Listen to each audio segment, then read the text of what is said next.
In today's video, I'm going to teach you how to increase sending and credit limit on PayPal. By the end, you'll know exactly where to go in your account and what information to provide so your limits can be lifted quickly and safely. Start by logging into your PayPal account. Once you're in, look to the top right of the page for your profile icon.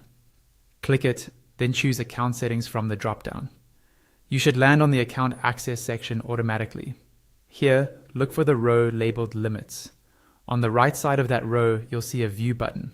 If you're following along with an on-screen guide, there may be a highlight showing you exactly where to click. Go ahead and click that View button. You'll now see a summary of your account limits, including categories like withdrawal, sending, receiving, and your balance. This page makes it clear what's currently restricted. To move forward, scroll to the bottom and select Lift Limits. Again, if there's a highlight on your screen, it's pointing to the correct button. Clicking Lift Limits takes you to the next step where PayPal guides you through confirming your information.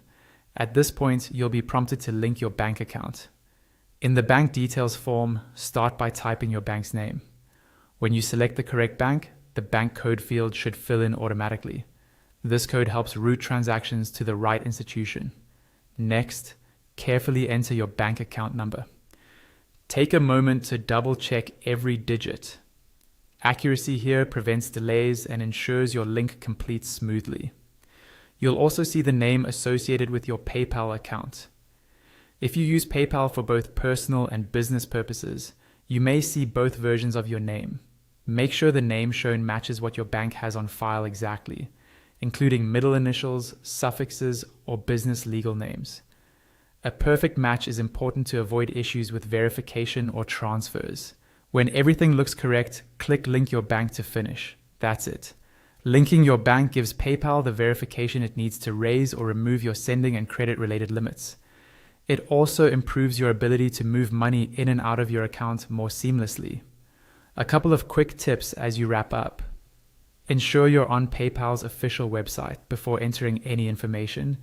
Keep your connection secure, and don't share your banking details with anyone. If a button looks disabled, review the fields for typos or missing entries. Once complete, return to your limits page to confirm the changes have taken effect. You're all set to use your PayPal account with higher limits.